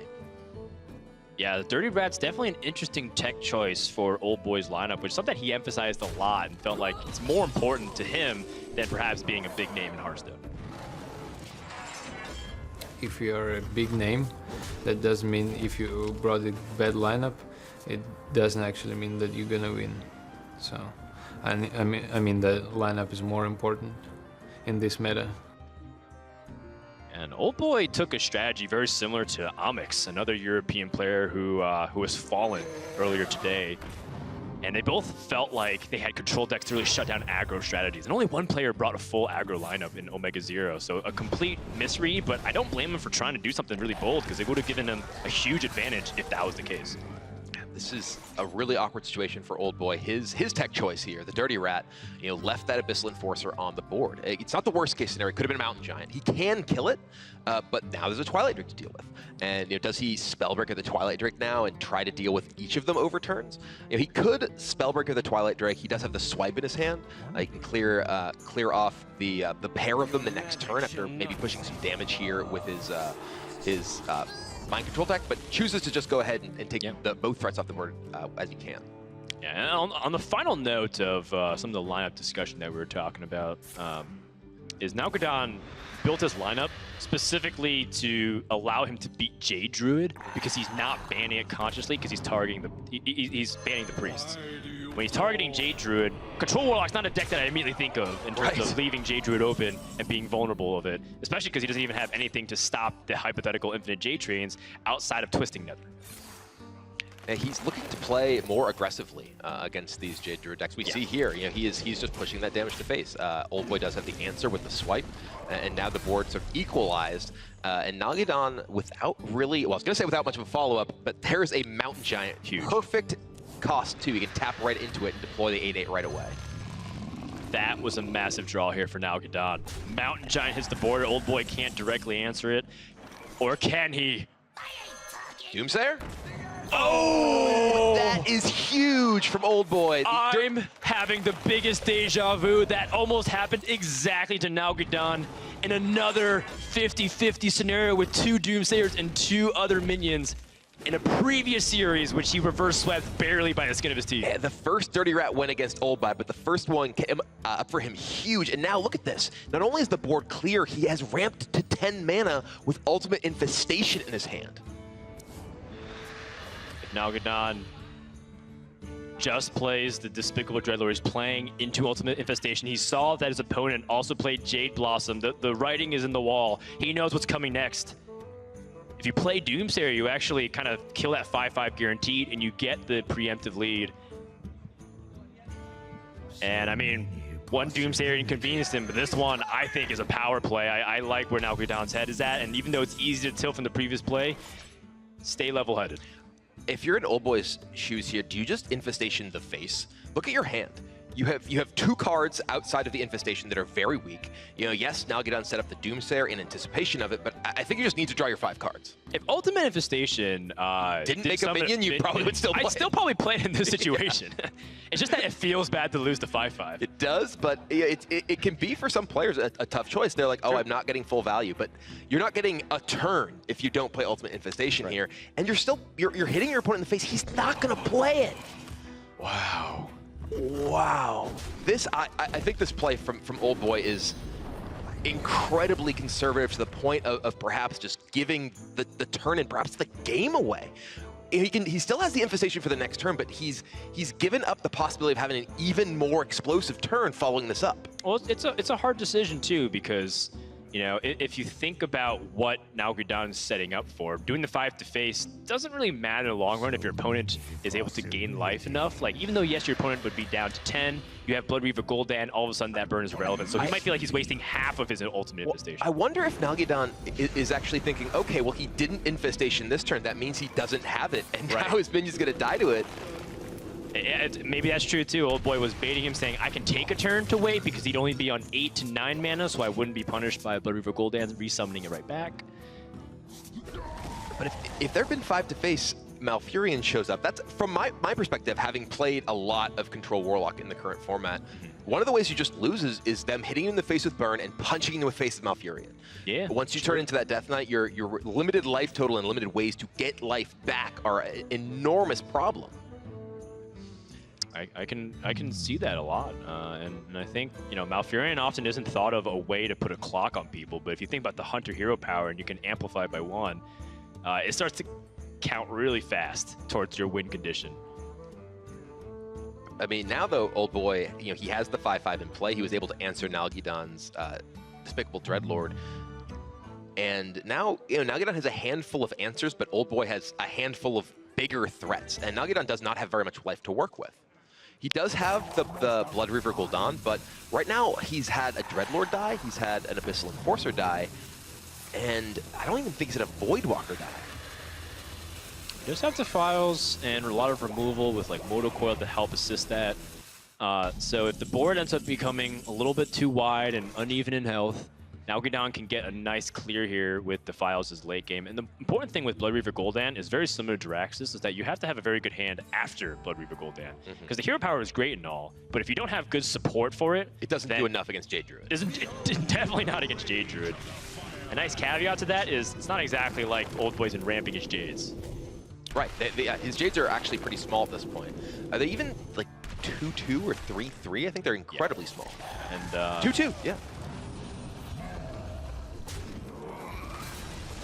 Yeah, it seems like Nalguidan. Oh wow, Mountain Giant.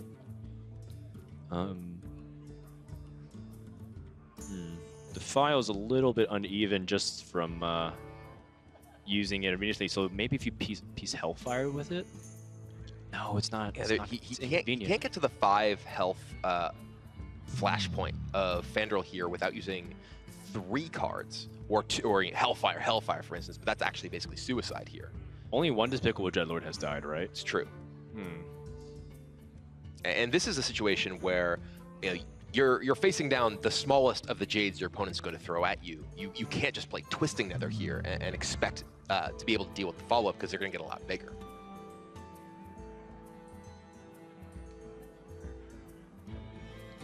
Double Hellfire sets you at 5 health too. That's the breaking point for a lot of the damage, like Swipe and Ultimate Infestation as well. So, man, is it double Defile? You can play Defile plus Hellfire plus Mortal Coil, or Mortal Coil Defile plus Defile. He's out of time. He's got to go. Oh my goodness! Missed he didn't even clear the Fandral. Oh dear. And this sets up OldBoy for a Fandral Malfurion if he wants it. Which, incidentally, also sometimes acts as a liability because of like the cheap spiders ends up helping Defile out. And you can just see Nalguidan is unhappy, to say the least, with how that turn went. Yeah, so his plan was to play the Mortal Coil Defile to clear everything but the Fandral off. He had to play the Mountain Giant first because of the number of cards in his hand. Otherwise, he couldn't play Defile first, and Mountain Giant would be uncastable. Right. But he just didn't quite sequence things fast enough, and he was unable to get the Defile off with the 2 mana we see remaining in his pool. Yeah, it's 3 free damage, which, again, another slight form of irony is that because a 1 health minion was left on the board, the Defile ends up having actual game for next turn, or actual use next turn. Well, I think next turn is going to be one that may not really come to pass. OldBoy punches for 6 this turn, now get down to just 5. The Swipe in the hand, there's 3 damage hero power. Nalguidan is going to struggle to get out of this. Yeah, so there's, so if you Defile and you Tar Creeper, that leaves you 5 mana. That means you can Spellbreak or Hellfire. Hellfire, obviously, one of the least desirable options. Defile Tarkreeper means you're not just dead. Yeah, it helps you also clear most of the board and leave a 1/5 that's silence, and you're safe against everything except Ultimate Infestation, at least just from a one card perspective. Right. And like I said, hey, in a very weird way, Defile, because he didn't kill off the Fandral, ends up having a lot better value in this instance. I think he may be happier to have 3 more health so he could just safely cast a Hellfire. Sure.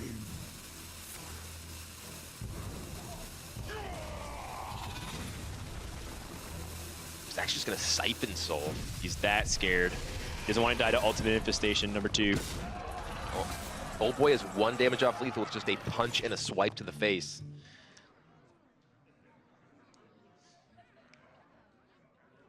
Siphon Soul on a Scarab. That is the state of Nalguidan's defense at this point. That's all he can do. He's shaking his head. He's upset at how this game has transpired. He has Blood Reaver Gul'dan set. And the nice thing is OldBoy doesn't have that powerful of a reload, to be honest. He's got Jade Behemoth, or I guess in this case, Jade Spirit for a 3/3. Trying to pressure the life total. Puts him down to 4. And if Blood Reaver Gul'dan puts on to 9, he would have... He only has... He has 8. If he cooldowns, there's only 8. All right, well, this is what is supposed to be now Nalguidan's big swing here, turning into Blood Reaver Gul'dan. Oh, there is a Voidwalker. Oh, apologies, we misremembered. The Voidwalker's pretty huge here. Every single bit of life really does matter, and Nalguidan can now maybe perhaps climb back from the depths. And OldBoy spent so much time trying to put on pressure, he hasn't actually spent a lot of time ramping his Jades. Yeah, but I mean, look at the life totals. OldBoy is at 40. Nalguidan is at 9. OldBoy has no real pressure from the hero power, no real pressure from any big minions. He's going to be able to defend himself, generate lots of big minions. He's at no risk of burning his second Jade Idol, for instance, so he's not going to run out of threats. I don't know, the Hellfire here seems pretty solid. It clears off everything because the Despicable Dreadlord is most likely going to survive since OldBoy pushes damage. Nalguidan will be alive? Barely? I mean, alive is kind of a loose definition here. So you Hellfire, Hero Power, and Tarkreeper. Push 10. I don't know, man. Okay. I'm still seeing a way out here. There is a window. Very much so, and it's because OldBoy's Jades are too small. Not something you'll expect to see this late into the game.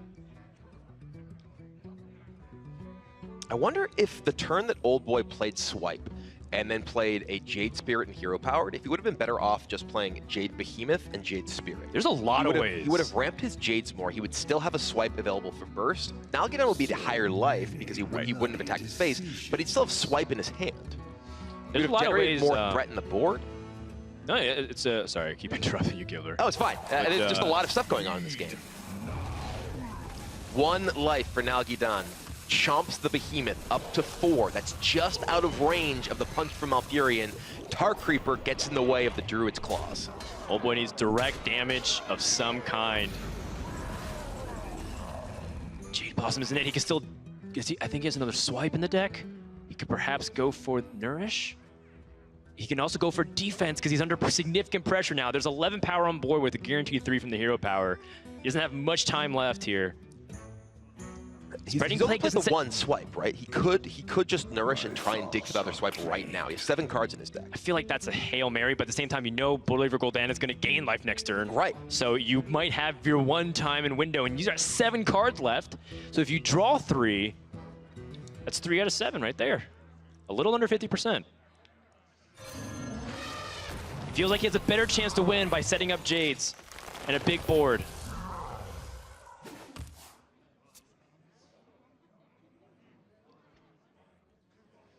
But here, Nalguidan, he has to be able to deal with these and keep his pressure up. That's the key. Because Nalguidan needs to be able to put OldBoy under pressure so he doesn't, A, have to play defense and run out of life with the very low life total he does have, and B, just give OldBoy time to develop his potentially endless Jade Golems.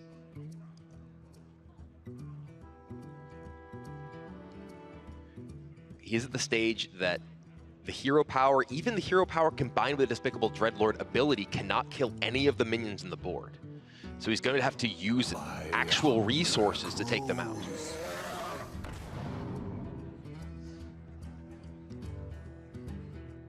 The Twilight Drake coming down is because Nalguidan realizes that there's no real substance to his board because of how weak everything is. But by doing this, he's not going to hero power if he Siphon Souls, and that's also a loss too. That's a huge deal, not being able to hero power every single turn.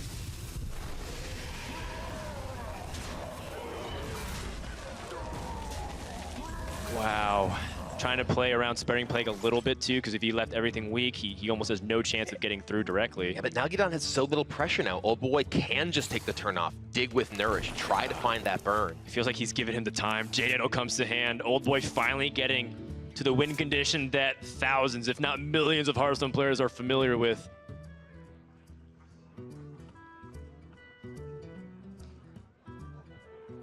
I mean, here's the thing. OldBoy only can summon one Jade, unless he wants to go double Jade into this board, which I don't think is advisable. I mean, these Jades they're 7. The first Jade, of course. That means that if Nalguidan wants, he can just trade with his minion and hero power and take it out. Right. The problem, of course, for Nalguidan, he still has no real pressure. He still has nothing actually threatening OldBoy. Yeah. And OldBoy is the one who has the inevitability, and Aya comes into the hand. That is an incredibly powerful tool against Nalguidan's best defensive option, which is that twisting. Oh, he's armoring up. Is he just playing for fatigue now? Whoa. Nalguidan is at 7. I mean, actually, wait, hold on. Is that a really good spot? I don't know. Like, because Warlock has 4 cards in hand, plus 2 on the board, plus the 3s. Only 9 cards left, and he's going to have to spend some of it removing here. I mean, if OldBoy just kind of plays defense, hypothetically, Nalguidan shouldn't be able to pressure him for a win. That may be true. And maybe another reason why Nalguidan probably should have kept his minions alive as best as he could, because he doesn't actually have any damage. I don't know if Nalguidan had much of an option to try and really keep his minions alive. He could have traded in a little bit differently. He could have attacked not quite as aggressively trading there. He definitely could have at least left either the Despicable Dread or the Abyssal Force alive, push damage, and putting your opponent in the teens is a significant difference than letting him be in the high 20s. I think Nalguidan has very little in the way of threats left. There is the Spellbreaker, which can eliminate the 9/9 effectively from Aya, which is, of course, quite powerful here. But he can't play that the same turn as the Twisting Nether, so that will leave the 8/8 in play. There's nothing he can do to answer both of these. I mean, he can trade off his entire board with the Hellfire. But how's he winning from that position is the question. Right, because he loses his threats, and he needs to stick the minion onto the board. And also, OldBoy hasn't played a second Ultimate Infestation. Right. Your magic shall not save you. Yeah, he's going for it, the Hellfire. Hellfire allows him to clear with the Tainted Zealot. And Nalguidan says, well, you have Ultimate Infestation. It's also another product of OldBoy not shuffling Jade-Idols in his ass. But I guess he feels comfortable enough just to take the damage. Jade-Idol, shuffle him to protect himself. You can Wrath, and why not even just play Mind Control Tech or Spreading Plague just as a card for something on the board.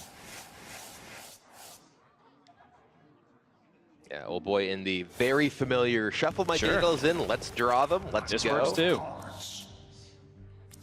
Doesn't really matter. And Nalguidan's plan to kill off Jade Druid through other means is not going to work this series, at least with the Warlock deck. It worked okay for the Priest. He was able to get there with the Prophet Valen combos, but with each passing second, it looks like we're going to Game 5. Nalguidan has the answer to this Jade, but not the next one, or the next one, or the next one, or the next one. I mean, to be quite honest, there's a chance for OldBoy to completely mess this up, and that's how Nalguidan was able to beat Trunks, just from that one misstep. It's a little harder at this point. It's pretty hard. I think OldBoy knows how this works.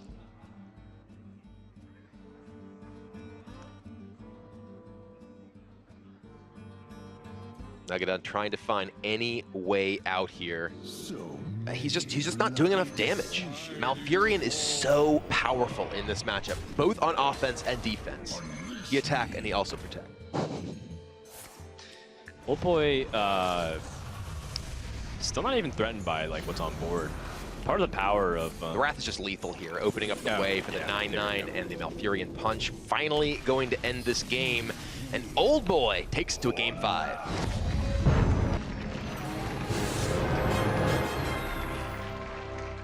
Started off as quite the fast and furious match, but I feel like Nalguidan's actually had reasonable plays early game with his Warlock deck and just not shaping up into a victory here as we tie once again and go into Game 5.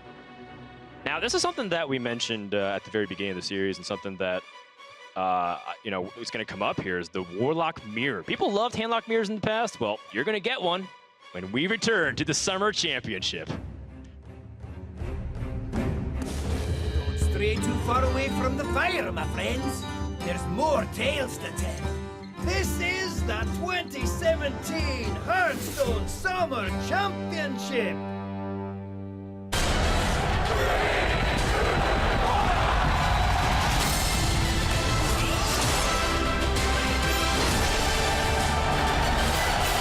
Watch BlizzCon online with the virtual ticket. Includes in-game items and more.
OldBoy has tied it up, and once again, Nalguidan started off strong with 2-0, had his Warlock deck remaining, and is now going to game number 5. Will it be his downfall, just like it did to start the tournament? It was the first match that we saw here in the Summer Championship. We go into game 5, Warlock versus Warlock. What are your thoughts, Kibler? I mean, just look at the swings of emotions from these players through this match. You know, it was very much in Nalguidan's favor. Now, all the way to Game 5, like you said, just like we saw in the very first match of the tournament. And this is the deck that I think both players are kind of regretting bringing now. We heard it in their pre-match interview. OldBoy said, well, I think that the biggest mistake in Nalguidan's lineup is his Warlock deck, kind of like mine.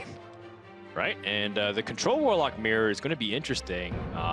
It works very similar to Handlock mirrors from the past, with the good old Mountain Giants versus Twilight Drakes, and you used to have Faceless Manipulator, now you have Faceless Shambler. How does Defile and all these other new cards that we get from Knights of the Frozen Throne impact the mix? And I'll answer it very simply. Have you seen Priest versus Priest with who gets the Death Knight first? If you're able to get a Death Knight and solidly have a balanced hand of removal and minions and threats of your own, you can just play the fatigue game. This is something that Firebat talks about a lot. He loves playing this deck. He says Blood Reaver Gul'dan is one of his favorite, if not his favorite card of the set, and he loves playing this matchup because he thinks a lot of people don't have a game plan going in. They just want to kill their opponents, and that's incorrect to him. Yeah, I was talking to Purple, and he said that in a lot of matchups like this, he'll just hard mulligan for Gul'dan because he thinks that Gul'dan is by far the most important card in these matchups. And you know, I don't know to what degree that is accurate. I generally trust Purple's opinion on these sort of matters, but there are a lot of ways you can get a lot of early aggression in, and we see in this game, OldBoy has Gul'dan already, but Nalguidan has both the Twilight Drake and the Mountain Giant in his hand, so he's going to be able to put on a lot of pressure that OldBoy will need to answer. I mean, Purple's told me a lot of like ridiculous things, like how eye for an eye, you know, snap picking it is almost correct every time, and all this. Obviously, he was joking, but when it comes to fatigue scenarios, that's something that he's got down to a science. And if he's telling you that you should hard mulligan for Blood Reaver Gul'dan in this matchup, I'm inclined to believe it, considering how powerful it is just to remove everything. Because if you're able to get Blood Reaver Gul'dan and remove all of his threats, he has no way to really press you because he can't win the race through his own Death Knight, and also because you don't have to life tap as aggressively to get your powerful swings with the Death Knight.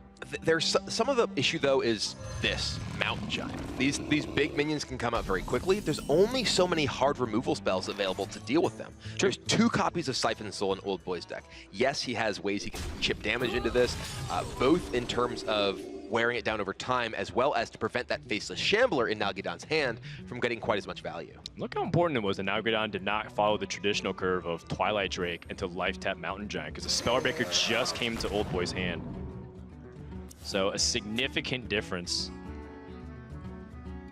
in outcomes here, as Nalguidan had that Faceless Shambler primed and ready to go. 2 8/6 minions, and I'm going face all day, baby. 8's a lot of damage. Adds up quickly, but for OldBoy's sake, he is still very happy that he has that Spellbreaker, because it will effectively eliminate the 8/6 minion from Nalguidan's board. Sure, but it does, I mean, empower the Twilight Drake now in Nalguidan's hand. It's all a snowball effect. And this is, again, like we talked about a little bit the old handlock style, and we talked about some of the new impacts with the Death Knights. But in the end, whoever can really control the state of the board early and pressure often does have a significant advantage going to the mid-stage of the game. Yeah, punching your opponent with a giant minion turns out remains powerful. Yeah. That's kind of like a Hearthstone Onion News Network piece. Hitting face is still good. News at 11. Though, similarly, these small speed bumps have always been powerful in this kind of matchup. The Voidwalker here, threatening to absorb 8 damage. Is Nalguidan actually going to go for a Tainted Zealot Defile even? He has the Mortal Coil, so I expect maybe the Tainted Zealot plus attack Mortal Coil will clear this and enable 8 damage to the face. Yeah, it's just going to be a lot stronger, because Defile would do a lot of damage to his own stuff. Giant, yeah. And once again, I'm tempted to go face here. Oh yeah, get him. There's a really nice value trade on board though, and that's sometimes hard to turn down, given that you don't have a convenient way to deal with the Twilight Drake otherwise, in case your opponent somehow efficiently removes the board. Yeah, but you don't get the 8 damage back if you attack into the minion with it. You get it to the face, you know? True, true. And if your opponent has, say, Coin Abyssal Enforcer, he's trading for you anyway. Right. I mean, one of the most important things in high-level games of Hearthstone is not just to make what seems to be the best play for you, but what makes your opponent's best play worse. And one of the best plays available to OldBoy next turn is exactly as you said, Coin Abyssal Enforcer. Yes, 8 damage to the face. There we go. I think Wuya said he loves those just giant hits to the face. Boom, makes the board shake and everything. And the crowd, they loved it too. That is one of the most satisfying things. It really is. It's that, and then it's also like the very pitiful 1 damage pings with like knife juggler past 6 minions for the lethal, you know what I mean? It's the small things and also the big things. Do we have that put your apple on your head sign still in the crowd today? I was here yesterday. I don't know. There's a lot of signs out there. There are. Actually, there's actually a dual sign out there doing the I'm ready, I'm not ready for the Ogre Magi. I want to give a shout out to those lovely couple out there. It looks like OldBoy is trying to set up a Defile here. He's going to go ahead and play his Giant first because it is Mountain Giant. You can't play it after you've played the cards in your hand. Their effective cost allows him to get the clear on Nalguidan's Giant as well. Yep. There's only 7 cards remaining in Nalguidan's hand, so a tap Twilight Drake makes it vulnerable to the Mountain Giant for an easy trade. Not the best, and now you can see the Galactic Crawler tech choices against the aggressive decks, and how in the end, you know, you can build like all the right decks and strategies for the tournament, but if you match up against the other player doing the same kind of thing, ends up just being River Crocolisks. Yeah, OldBoy choosing to play those Dirty Rats rather than at least quite as many Galactic Crawlers. Right. He actually has no copies of Galactic Crawler in his deck, so a little bit of an edge there in terms of having tools that are more effective in this matchup. And we saw how powerful the Dirty Rat was in the previous game from his Druid deck, allowing him to actually just go ahead and get a Doomsayer out of Nalguidan's hand to get rid of a Giant. Nalguidan just used the Siphon Soul, and the big thing about Siphon Soul is that he couldn't life tap, and I think that in the end might come back to bite Nalguidan in the butt a little bit here, because if your opponent plays another threat, you're back in the same position as you were the previous turn. Yeah, I think if I'm in Nalguidan's position there, I think I may have life tapped and played Twilight Drake, even if it just dies on board, because that lets you use Defile plus Twilight Drake to kill your opponent's Giant effectively, and you get to get deeper into your deck. You need to find, now that the sort of early game, the mid game, you know, we've gotten past a lot of these big minions crashing it out, you need to find Gul'dan, because that's what the game is ultimately about at this stage. And I mean, the game would look a little different here with Nalguidan to have an extra card in his deck, because he floated 2 mana. He had the ability to play Twilight Drake, life tap last turn. And if his opponent, like, if he was able to get for the trade, he can also Abyssal Enforcer and have that extra card. So it's really important if he's off on his Death Knight by 1 turn, just keep that in the back of your mind, because that's what the matchup will end up boiling down to, since OldBoy already has his Blood Reaver Gul'dan. And OldBoy also has Abyssal Enforcer and Abyssal Enforcer in his hand now. So his Gul'dan is potentially just going to be a powerful way to generate board presence as well if he decides to not just fire it off immediately. Yeah, it is a little interesting that OldBoy, by the way, also chose to go very slow by playing Farseer and Tar Creeper. It seems like both these guys care a lot about their Tar Creepers, which it's a good friend. Yeah, I guess so. And in the end, I guess he can get a really easy value trade if his opponent knocks into it. But you do want to play your Abyssal Enforcers, and you do want to play Blood Reaver Gul'dan, so the setup for it also is very nice. Like, if you played Abyssal Enforcer, then you coin out the Blood Reaver Gul'dan, and in the worst case scenario, you get Abyssal Enforcer back. It's true, though, Nalguidan does have the Twisting Nether in his deck, which can potentially mean that you don't necessarily want to just commit all of your demons before Gul'dan. You may want to force them to Twisting Nether and then have big threats to follow up with afterwards. Yeah, I can definitely buy that. Well, getting the 6 in here backs up the 8 damage that he got in a couple of times earlier. Now OldBoy down to just 7.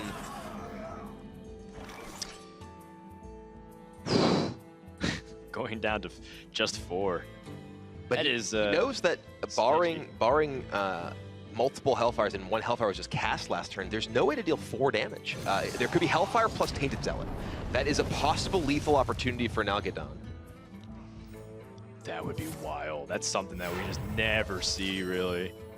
Especially in a matchup like this. OldBoy playing with fire.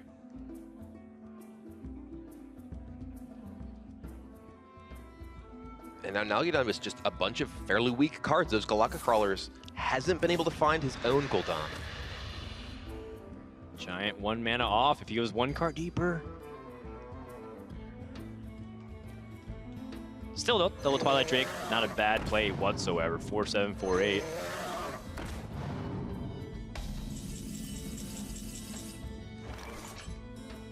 And interestingly, the fact that these are 4 attack minions means there's no way for OldBoy to line up to get his Abyssal Enforcer back. Now, this is where OldBoy starts to get really far ahead, but Nalguidan saved the Twisting Nether. There's only 1 minion but coming back wait, what too. the heck? I thought there was more to No, this is, the issue here, OldBoy Wow. had navigated the game in such a way that yeah, I thought you had way more demons. Quite have that getting through. He doesn't even need the Twisting Nether. Defile just clears the board. Yeah, 1, 2, 3. Defile clears the board. He can actually Defile into Mountain Giant. You can tap Giant. Yeah, you can tap Defile Mountain Giant. Get a lot of pressure in.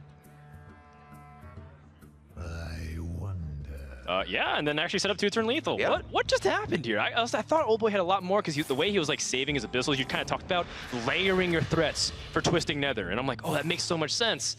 Except he didn't have the first layer of threats, so that Abyssal Enforcer isn't really an actual pressure onto the board.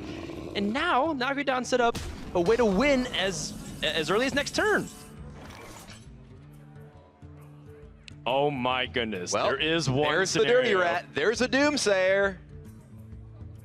We've seen it before in this match. OldBoy saved by Dirty Rat into Doomsayer. 25% chance. He's done it once. It's happened twice to Nalguidan.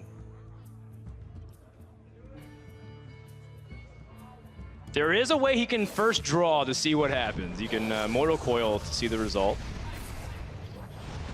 Siphon Soul would change the outcome. He's not. He's going to go for it. Dirty Rat! Oh my God, again! Nalguidan is crushed. He can't believe it. OldBoy is going to stabilize for another turn here.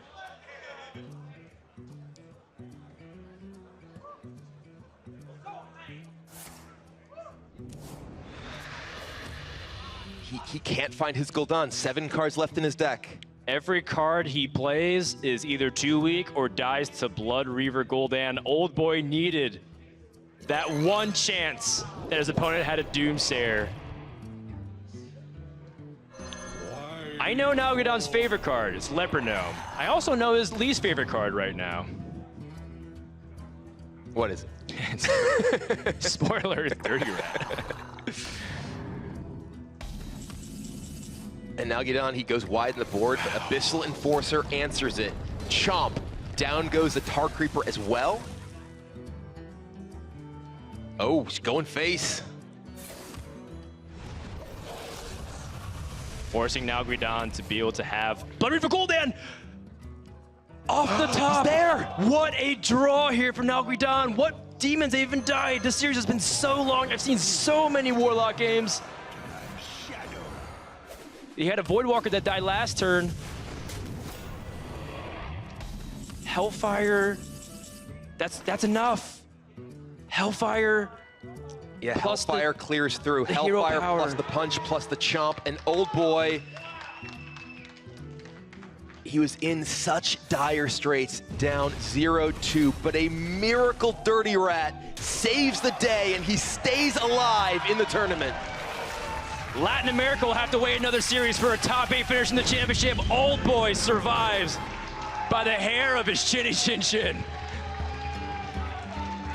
That was just 2 games in a row. Unbelievable, and it's the 3rd time that's happened today to Nalguidan. He barely was able to come back from that moment earlier in his series when he played in the elimination game against Trunks, and it happened twice.